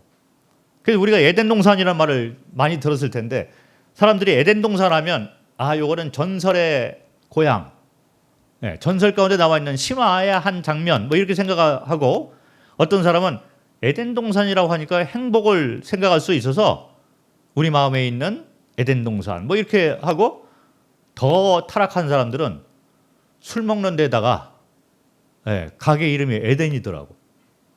보셨는지 모르지만 어떤 주점은 에덴 집, 에덴의 집 뭐 이렇게까지 이렇게 적어놓은 걸 볼 수 있는데 에덴이라는 얘기를 하잖아요. 그런데 에덴 동산이라고 성경에는 나와 있는데 에덴 동산이 과연 이 땅에 실제 있었을까? 성경은 구체적인 장소를 적어놨습니다. 이게 이제 성경 얘기예요. 제가 여기 나와 있는 것들은 다 성경에 그대로 적어놓은 것입니다. 창세기 2장을 보니까 10절부터 14절에 뭐라고 나와 있냐면 에덴 동산을 설명을 하는데 강 하나가 에덴에서 흘러나와서 동산을 적시고 에덴을 지나서는 4줄기로 갈라져서 4강을 이루었다. 강이 이렇게 4갈래로 딱 이게 갈라졌다는 거예요. 첫 번째 강의 이름은 비손. 금이 나는 하윌라 온 땅을 돌아서 흘렀다. 그 땅에서 나는 금은 질이 좋았다. 부돌라라라는 향료와 홍옥수와 같은 보석도 거기에서 나왔다. 둘째 강의 이름은 기혼인데 구스 온 땅을 돌아서 흘렀다. 여기 구스라는 말이 나오잖아요. 근데 구스가 지금 지명으로 말하면 어디가 되냐면 에디오피아가 돼요. 우리나라는 지금 대한민국이지만 과거에는 고려였었고 조선이었었고 예, 삼국시대였었고 이게 다 지명이 옛 지명이 있어요. 여기 나와 있는 구스는 지금 현재 에디오피아 아프리카 나라 중에 하나인 에디오피아의 옛날 이름이에요. 그러니까 에덴에서 나온 이 강 하나가 아프리카 쪽으로 흘렀다는 얘기를 하고 있는 거죠. 더 기가 막힌 건 뭐냐면 셋째 강하고 넷째 강 이름인데 셋째 강의 이름은 티그리스다. 그런데 이것이 아시리아 동쪽으로 흘렀다. 아시리아는 중동을 얘기하고 있잖아요. 네, 그런데 넷째 강의 이름은 유브라데스다. 성경에 우리가 지금 가지고 있는 성경에 지명이 구체적으로 나와 있어요. 셋째 강의 이름은 티그리스, 넷째 강의 이름은 유브라데스 강인데 자 이게 뭐냐면 지금 우리가 사용하고 있는 지도예요. 인터넷에 나와 있는 지도를 제가 가져왔습니다. 여러분들이 가지고 있는 지도예요. 세계의 지도를 보면 이게 그대로 나와 있는데 이게 터키 지도거든요. 중도 한 복판을 흐르고 있는 두 강이 있습니다. 그 강의 이름이 티그리스 강하고 유브라데스 강인 거예요. 여러분들이 비행기 타고 티그리스 강 쪽으로 갈 수 있어요. 유브라데스 강도 갈 수 있고 세계 4대 문명 발생지 중에 하나가 유브라데스 강이잖아요. 이것이 에덴 동산으로부터 흘러나온 강이라는 것입니다. 그래서 고고학자들, 인류학자들이 에덴 동산이 이 땅에 실제로 있다라는 것을 성경에서 보고 실제로 강을 따라서 올라가서 에덴 동산으로 들어가려고 시도를 했는데 발견할 수가 없는 거예요. 왜 그러냐면 처음 인간 아담과 하와가 죄를 짓고 쫓겨났습니다. 내일 이제 제가 이걸 설명을 드릴 건데 쫓겨났는데 쫓겨난 후부터 에덴 동산으로 돌아가는 길목을 딱 막아놓은 거예요. 지금은 못 돌아가지만 그러나 에덴 동산에서 흘러나온 그 강이 지금 이 세상에 존재하고 있다는 것입니다. 그리고 성경에 나와 있는 이 성경 창세기는 3,500년 전에 쓰여진 책이에요. 아까 욥기보다도 더 오래전에 쓰여진 책인데 그 책에 지명이 그대로 나와 있습니다. 티그리스, 유브라데스. 근데 지금까지도 티그리스 강하고 유브라데스 강의 이름을 그대로 사용하고 있는 것이 여러분들이 학교에서 사용하고 있는 세계 지도인 것입니다. 에덴 동산은 전설의 고향이 아니라 실제로 이 땅에 존재하고 있었던 그런 장소라는 거죠. 우리 첫 번째 조상은 거기에서 만들어졌고 거기에서 살다가 쫓겨나서 지금 이와 같은 이 땅에 와서 살고 있었다는 겁니다. 그래서 그 자손들이 우리가 되는 거예요. 자 보면 창세기 3장 24절에 첫 번째 사람이 잘못을 했어요. 내일 제가 이거에 대해서 좀 구체적으로 설명을 드릴 건데 잘못을 하고 이제 에덴 동산에 쫓겨나서 그 다음에 그 길목을 딱 막아놓은 거예요. 지금 사람들은 에덴으로 돌아가려고 해도 못 돌아가는 처지가 된 거죠. 성경에 자세히 이렇게 이런 역사들이 설명이 되어 있습니다. 그래서 성경을 보면 이 쫓겨난 사건 이것이 창세기 3장에 나와 있는데 그 후에 창세기 4장, 5장을 보면 쫓겨난 사람들이 어떻게 살아갔는가가 자세히 설명이 나와요. 그러고 난 다음에 시간이 좀 지나갔습니다. 몇백 년, 아마 몇천 년이 될 수도 있어요. 1, 2천 년이 이게 지나간 후에 지금으로부터 한 5천여 정도 전에 어떤 사건이 있었냐면 창세기 6장에 나와 있는 사건인데 여기 보면 창세기 6장을 잠깐 한번 펴보도록 하겠습니다. 창세기 6장에 5절부터 읽어보면 여호와께서 사람의 죄악이 세상에 가득함과 그의 마음으로 생각하는 모든 계획이 항상 악할 뿐임을 보시고 땅 위에 사람 지으셨음을 한탄하사 마음에 근심하시고 이르시되 내가 창조한 사람을 내가 지면에서 쓸어버리되 사람으로부터 가축과 기는 것과 공중의 새까지 그리하리니 이는 내가 그것들을 지었음을 한탄함이니라 하시니라. 그래서 사람을 한번 심판한 적이 있습니다. 이것이 하나님의 심판 사건인데 뭘로 심판을 했냐면 물로 심판을 한 거예요. 그 당시 살았던 사람이 노아의 가족이 살았기 때문에 노아의 홍수 사건이 있었습니다. 그래서 이 노아의 홍수는 지금으로부터 한 5천 년, 6천 년 전에 있었던 그런 사건이 실제 사건인 거예요. 그래서 노아의 홍수 전에는 이 지금의 이 환경하고는 좀 틀린 환경을 가지고 있었습니다.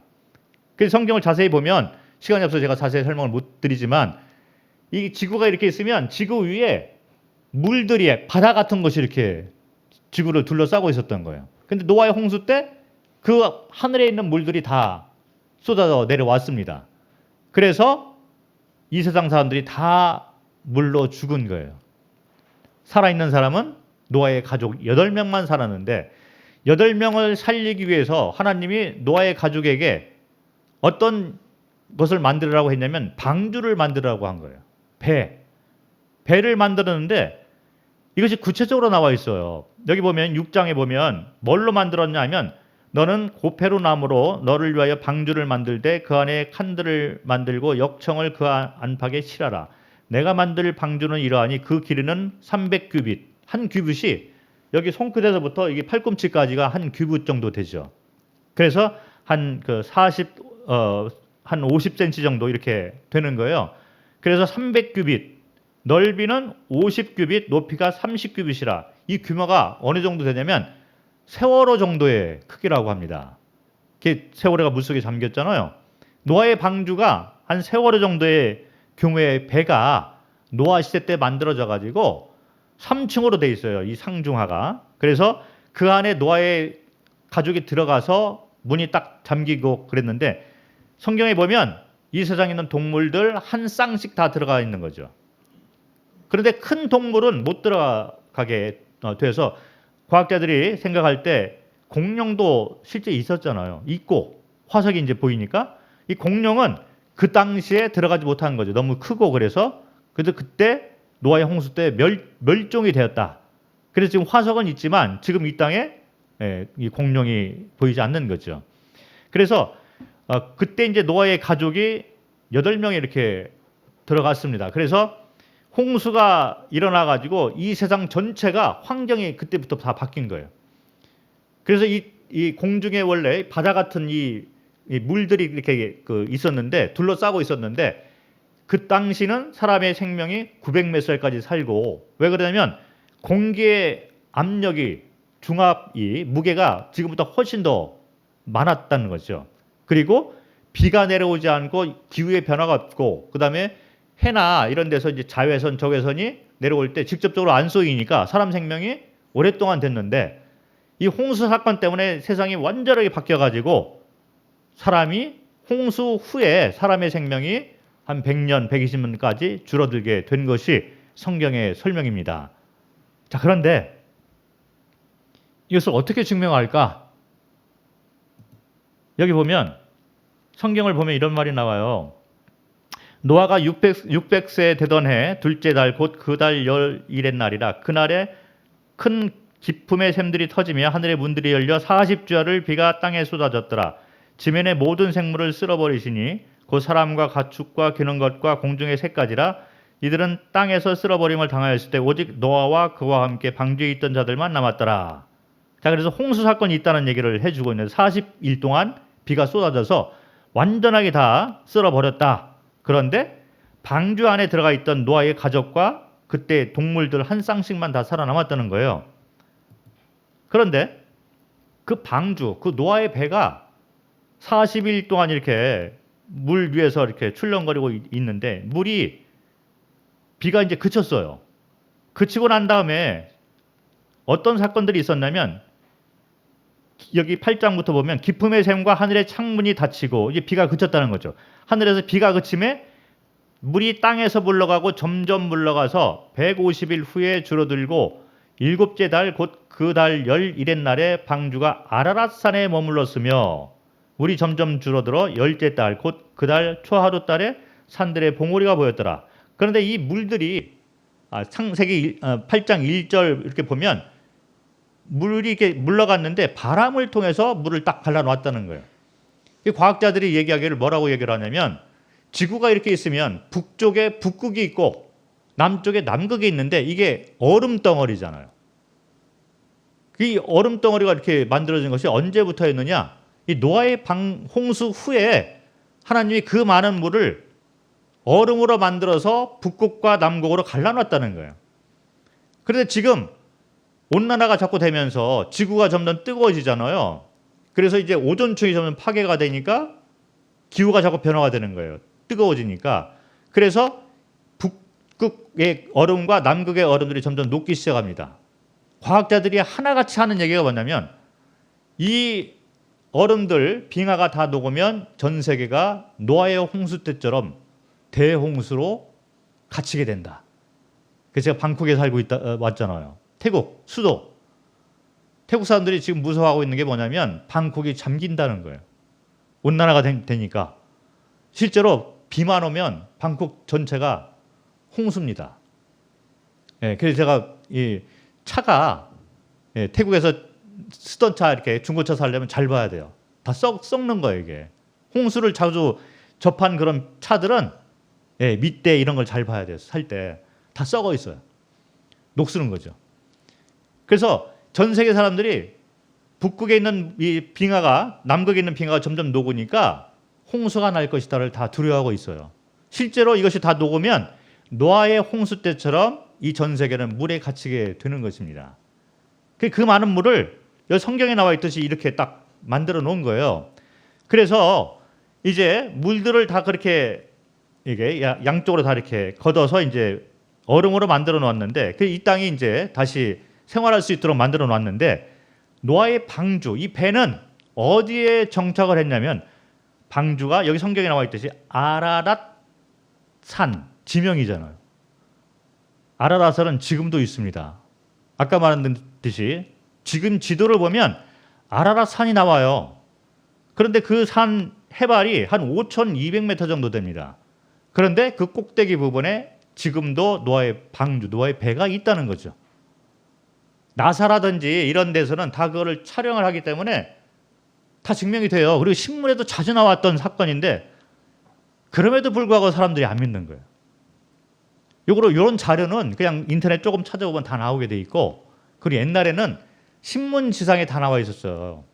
옛날에는 한 30년 뭐 이렇게 됐을 때 전에는 인터넷도 없었고 그럴 때는 신문에 다 게재가 됐던 그 스크립을 다 해놨었어요. 우리 그때.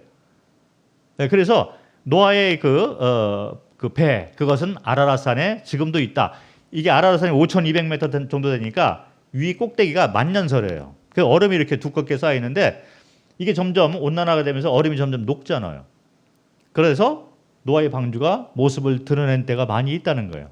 그리고 날씨가 추워지면 조금 갇히고 이런 것이 반복이 돼가고 있는데 실제로 들어가서 촬영한 사람도 있고 뭐 인터넷 보면 다 나오는 얘기죠.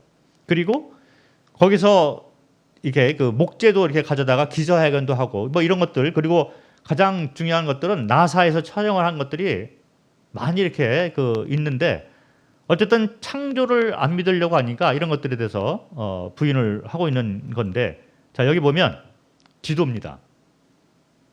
여기 이 나라가 이게 터키죠. 터키 나라인데 이 동쪽에 보면 마운틴 아라랏 써 있잖아요. 그대로 그냥 써 있습니다. 여기 아라랏 산, 이게 산맥이에요. 예, 그래서 이게 국경지대, 뭐 조지아나라든지 아르메니아, 이란 이런 데하고 이 국경지대가 이렇게 돼서 위험한 지역이죠. 탐험대들이 거기 올라가서 노아의 방주를 찾고 이렇게 있는데 전문가들이 올라가야 돼요.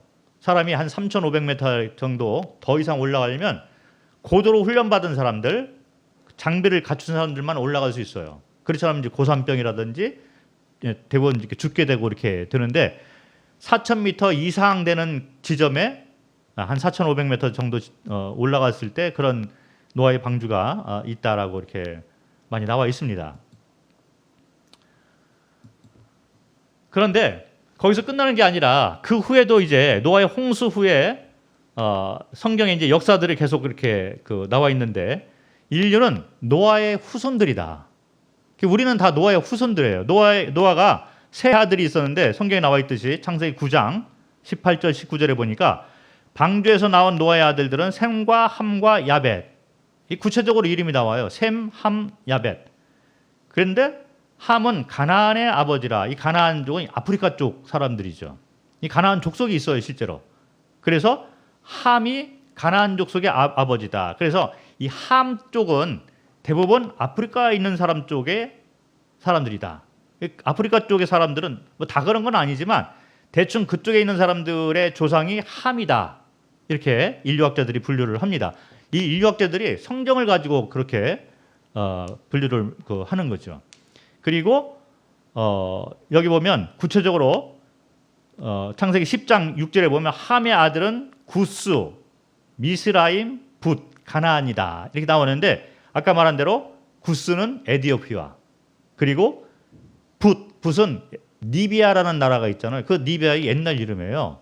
그래서 이 아프리카 쪽 사람들이 대부분 함의 족속이다. 다 그렇게 알고 있고 학교에서 그렇게 배우고 있어요. 그리고 야벳의 자손들은 여기 성경에 창세기 10장 1, 2절에 나와 있듯이 야벳의 아들은 고멜과 마곡과 마대와 야완과 두발과 메색과 디라스요. 이게 이 북유럽 사람들, 그리고 이 러시아 사람, 이 지역들입니다. 그래서 유럽 사람들 쪽이 이제 야벳의 자손들이다. 이렇게들 인류학자들이 다 가르치고 있고, 이 셈의 아들들은 엘람과 아수르 뭐 이런 건데 중동하고 이 아시아 사람들이죠. 아르박삭, 룻과 아람, 이쪽은 다 이제 이 아시아 사람이기 때문에 우리도 셈족의 자손이다. 이렇게 우리가 믿어서 뭐 그런 얘기도 하잖아요. 뭐 정확한 거는 아닐지라도 이 세상을 보니까 인류가 백인족, 흑인족, 황인족 이렇게 있는데 이게 어디서부터 이렇게 됐을까? 그런데 어쨌든 성경은 셈과 함과 야벳이 노아의 세 아들이다. 그래서 모든 인류는 이 노아의 세 아들로부터 나왔다라고 얘기를 하고 구체적으로 지명까지 이렇게 나와 있어서 인류학자들이 다 이걸 통해서 가르치고 있고 인류학은 이런 데서부터 다 나온 것입니다. 성경에서 뿌리를 찾지 않고는 학문 자체도 설명이 안 되는 거예요. 그리고 난 다음에 노아의 홍수 사건이 있고 한 200년 정도가 지나갔어요. 그런데 또 한 번 큰 사건이 있었는데 이게 상당히 중요한 사건이에요. 바벨탑 사건인데 200년 정도 지나오면서 사람들이 또 창조주를 부인을 하기 시작하는 거예요. 그 이유는 제가 또 내일 이제 설명을 할 건데 창조주를 부인하면서 창조주가 없다. 있어도 내 멋대로 살 거야. 이렇게 되는 거예요. 지금 사람들은 더 심하죠. 그런데 그 당시 사람들도 창조주에 대해서 대항을 하면서 바벨탑 사건이 나왔는데 바벨탑이 뭐냐면 여기 창세기 11장을 보니까 온 땅의 언어가 하나요 말이 하나였더라. 이에 그들이 동방으로 옮기다가 여기 보면 신할 평지라고 나와요. 신할 평지를 만나서 거기에서 바벨탑을 쌓았다는 거예요. 성경에 지명이 나오는데 신할 평지가 어디냐면 텔레비전 보면 자주 나와요. 신문을 보면 자주 나오는 지명인데 시나이 반도 들어보셨나요? 팔레스타인하고 이스라엘하고 자주 싸우는데 그 지역이 시나이 반도인데 거기에 바벨탑을 쌓았다는 거예요. 그래서 이라크 사람들이 자부심이 있습니다. 네, 사담 후세인이 바벨탑을 재건하려고 했던 사건도 그런 실제로 움직임이 있었다는 것이 뭐 텔레비도 나오고 뭐 실제로 들려주는 이야기죠. 그래서 이라크 그 한 지역 가운데 바벨탑의 흔적이 지금 남아 있다 이렇게들 알려져 있습니다. 그래서 시나이 반도 그 지역에서 이 벽돌을 이제 모아가지고 큰 이제 탑을 만든 거예요. 큰 빌딩을 만들어서 하늘까지 올라가서 내가 창조주가 없어도 우리 스스로 뭔가 힘을 모아서 살 수 있다. 이거를 과시를 한 거죠. 그러니까 인간들이 만들어서 뭔가 하려고 하는 그런 시도가 있었다는 거예요. 그게 이제 바벨탑이라는 이 탑을 만들어 놓은 건데 창조주는 인간들이 창조주에 반역을 하고 대항하는 것이 가장 큰 죄로 말씀을 하십니다. 그래서 바벨탑 사건을 보면서 하나님이 다시 한번 벌을 내린 것이 있어요. 근데 이번에는 벌을 다른 식으로 내렸는데 어떻게 내렸냐면 언어가 달라진 거예요. 여기 보면 여호와께서 거기서 그들을 온 지면에 흩으셨으므로 그들이 그 도시를 건설하기를 그쳤더라. 그러므로 그 이름을 바벨이라 하니 이는 여호와께서 거기서 온 땅의 언어를 혼잡하게 하셨음이니라. 여호와께서 거기서 그들을 온 지면에 흩으셨더라 했는데, 흩으시는데 언어를 혼잡하게 해서 흩었다는 거예요. 그러니까 그 전에, 바벨탑 전에는 사람이 언어가 똑같아서 같이 살 수 있고 뭔가 일을 같이 할 수 있었는데 갑자기 언어가 틀려진 거예요. 긴카로리안캅 프라자송락로 레송 브라탄 프라부동디오 푸다이티 처왕제의 프라옹 파이피나 때미 지윈니란던. 태국말. 제가 태국에서 26년 동안 살았기 때문에 방금 이 암기한 건 뭐냐면 요한복음 3장 16절을 암기를 했어요. 태국 말은 톤이 있어야 돼요. 5성이에요. 중국 말은 4성. 태국 말은 5성이에요. 톤이 틀리면 말이 전달이 안 됩니다. 제가 그래서 태국에 처음에 갔을 때 너무 고생을 했는데 몇 년 동안 태국말을 배웠어요. 그래서 태국에 있으면서 성경을 태국말로 가르치고 복음을 태국말로 전하고, 제가 태국말로 복음 전하려면 처음에 제가 한국에 들어왔는데 한국말이 잘 안 나오는데 태국 사람 만났을 때 너무 좋은 거예요. 쉽게 태국말로 복음을 전하니까 너무 좋더라고요. 그런데 처음에 제가 태국 가서 야, 바벨탑이 진짜 사실이구나. 같은 아시아 사람이잖아요. 그리고 외모로 볼 때 중국계 사람들은 한국 사람하고 비슷해요. 더 잘생겼어. 뽀얗고. 그래서 아시아 사람인데 희한하게 말이 틀린 거예요. 우리는 나는 학교에 간다 얘기하잖아요. 거기는 나는 간다 학교에. 그런데 예를 들어서 영어하고 이제 같은 이 어순인데 영어는 my school 이렇게 하잖아요. 근데 거기는 school my 이렇게 나와요 또. 그러니까 너무 헷갈려가지고 도대체 이 언어가 왜 이렇게 됐는가 고민하면서 내가 태국말을 배웠는데 바벨탑 때 언어가 혼잡이 된 것입니다. 우리는 그렇게 살고 있잖아요. 뿌리를 찾는데 성경을 떠나서는 이와 같은 뿌리를 우리가 찾을 수가 없고 해답을 얻을 수도 없는 거예요. 성경을 보면 이런 사건들이 다 나와 있어서 그렇게 살아가고 있는 것입니다. 언어가 혼잡이 된 때는 바벨탑 때부터 혼잡이 되었다. 여러분들은 뿌리를 제대로 찾아야 돼요. 제가 중국 가서 또 복음을 전했는데 이게 여기 성경에 보면 어떻게 나와 있냐면 바벨탑 사건이 일어나니까 사람들이 언어가 소통이 안 되는 거예요. 그리고 같이 못 있잖아요. 성경에 보면 그들을 온 지면에 흩으셨더라 나오잖아요. 무슨 얘기냐면 이런 얘기예요. 바벨탑이 여기 이라크 이 근방에서 시작이 되는데 지금으로부터 서기 한 2017년이니까 한 4,500년, 5,000년 전 사건이에요 이게. 그런데 중동에서부터 사람들이 쫙 흩어진 거예요. 시나이 반도는 중동이잖아요. 중동. 팔레스타인, 이스라엘이 싸우는데. 그래서 거기에서부터 언어가 같은 사람들끼리 모여가지고 전 세계로 흩어지는데 어떤 사람들은 위로 갔어요. 지금의 북유럽이 된 거예요. 그래서 러시아. 그리고 어떤 사람들은 서쪽으로 이주를 해가지고 지금의 유럽 땅이 된 것입니다. 그리고 어떤 사람들은 밑으로 가서 아프리카 나라가 된 거고 어떤 사람들은 동쪽으로 와가지고 동방예의지국 한국에 정착을 하게 되고 중국, 한국, 일본 이렇게 정착이 된 거죠. 그래서 전 세계의 나라들이 생기기 시작한 것은 한 5,000년 안에 다 생기게 된 것이다. 여러분들이 지금 당장 인터넷을 보면 인간의 4대 문명이 발생이 어떻게 됐고 이것이 다 나와요. 그리고 이 각 나라의 역사들이 쫙 나오는데 역사들을 살펴보면 5,000년 안에 있는 역사밖에 없습니다. 그리고 이 각 나라가 가지고 있는 이 역사, 한 5,000년 안에 일어난 역사는 근거가 다 있고 실제로 일어난 사건들을 다 기록을 해놨어요. 그런데 5,000년 전에는 그럼 무엇이 일어났을까 해보면 갑자기 석기 시대로 돌아가는 거예요. 그래서 사람이 중국이라는 나라 전에 갑자기 청동기 시대가 있더니 갑자기 구석기, 신석기 시대, 구석기 시대 그러면서 쭉 올라가서 나의 조상은 원숭이요 이렇게 나오는 거예요. 그런데 뿌리를 찾으려면 어디로 가야 되냐면 우리나라는 우리 조상이 어디서부터 왔을까? 어떤 사람 중국에서부터 왔다 이렇게 얘기를 하잖아요. 제가 중국 가가지고 아까 얘기했다 말았는데 중국 가서 제가 복음을 전했었어요. 10년 넘게 이제 중국 사람들 복음을 전하는데 이 노인네 한 분이 아주 똑똑하신 분이에요. 근데 자녀가 둘이 있는데 둘 다 의사더라고요. 아주 지식인이에요. 근데 내가 만났을 때 한 80세 이렇게 정도 되신 분인데 어르신 중국 분이시잖아요. 중국 역사가 몇 년 됐습니까? 한 5천 년 됐대요. 너무 잘 알고 있는 거예요. 자, 그 얘기는 중국이란 나라 이 생긴 그 역사를 보면 중국 우리 조상이 5천 년 전에 중국 조상이 이 땅에 처음 나라를 생긴 것이 중국이란 나라가 됐는데 어르신 제 질문이 있습니다.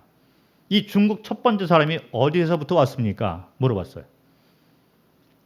우리도 뿌리가 있어야 되잖아요. 그게 중국 분이 가만히 생각하더니 글쎄 그 사람들은 천지를 믿어요. 하늘과 땅을 믿어서 아 우리 조상이 하늘로부터 왔나? 이렇게 대답을 하는 거예요. 아니 어르신 사람이 어떻게 갑자기 하늘에서 떨어집니까? 그렇게 되니까 이제 신화 뭐 전설 이렇게 나오는 거지. 그러니까 아이고 당신은 알고 있어? 나한테 물어보더라고. 저는 정확하게 알고 있습니다. 중동에서부터 왔습니다. 그래서 제가 중동 바벨탑 사건을 얘기를 하고 그 전 사건을 노아의 홍수 사건을 얘기를 하고 에덴 동산 얘기하고 아담 얘기하고 창조주를 얘기를 했어요. 꼼짝 못 하더라고. 우리 뿌리는 이렇게 올라가야 되지.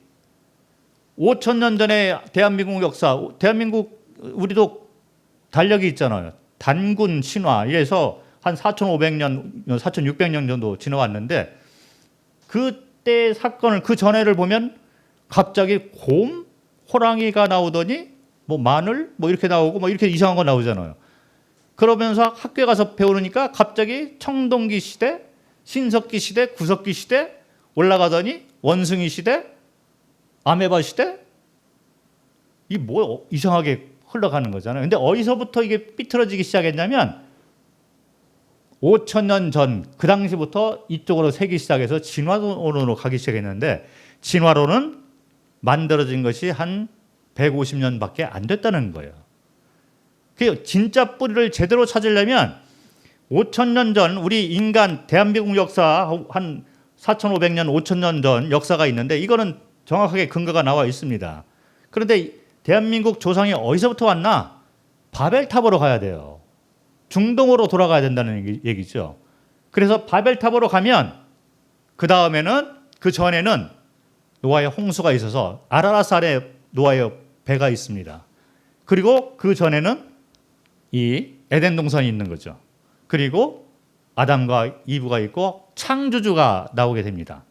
그래서 아까 처음에 보여드린 대로 심장이 만들어진 거 이런 것들이 다 창조주로부터 나왔다는 거죠. 제대로 된 뿌리를 찾으려면 성경에서밖에 찾을 수가 없는 거예요. 제가 이런 방법을 가지고 여러 나라의 여러 배경을 가진 사람에게 복음을 다 전해봤는데 아무도 여기에 대해서 반박하는 사람이 없었어요. 공산주의. 의사인데 중국 가서 공산당을 만난 거예요. 태어날 때부터 이분은 공산당 가족에서 태어났는데 그렇게 신이 없다라고 대항하고 그러더니 이걸 쫙 설명하니까 그날 밤에 한 3시간, 4시간 듣더니 잠도 잘 안 자고 아침에 자기 와이프를 막 깨우더니 내가 지금 출근해야 되는데 당신 내가 퇴근한 후에 나랑 어디 가야 돼. 그리고 선포를 하고 출근해서 일을 하고 난 다음에 퇴근하고 난 다음에 와이프를 데리고 저를 찾아왔더라고요. 그 왜 왔어? 그러니까 아니 자기 남편이 하룻밤 어디 가서 새고 오더니 갑자기 창조주가 있다라고 큰 소리를 치고 외치고 하면서 나보고 저기 한국 선교사를 반드시 만나야 된다. 그래서 당신이 도대체 누군지 내가 좀 들어봐야 되겠다. 저를 찾아왔어요. 공산주의자도 신이 없다라고 외치던 자가 이 인간의 뿌리를 쫙 설명을 듣더니 아 신이 있구나. 창조주가 있구나. 우리 뿌리는 여기구나. 돌아가더라고.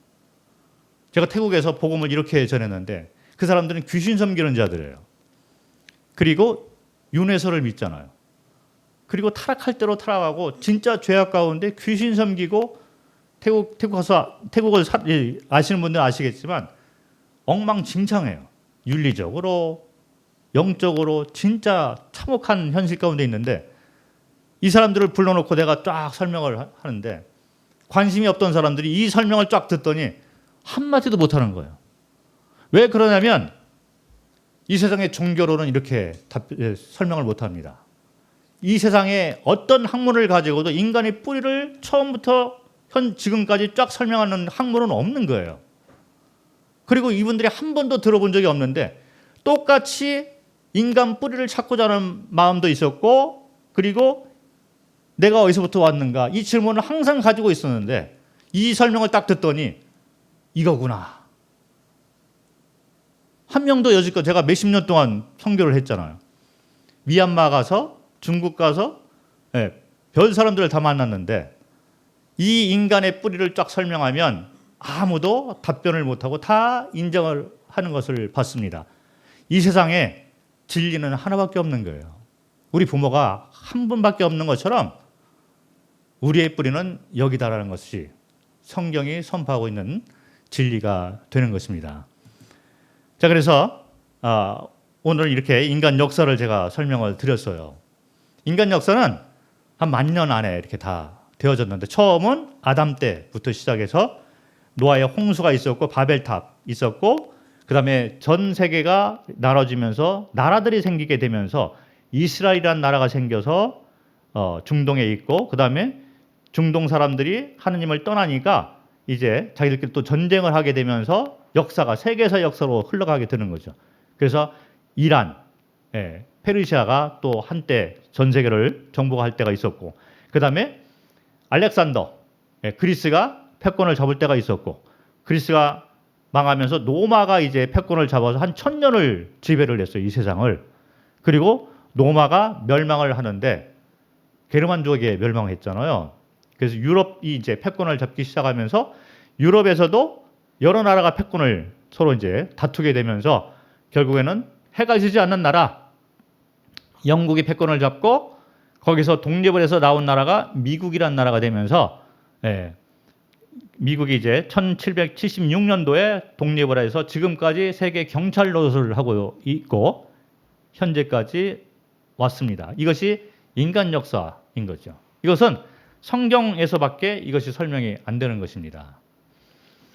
그래서 오늘은 인간의 뿌리에 대해서 설명을 했는데 내일은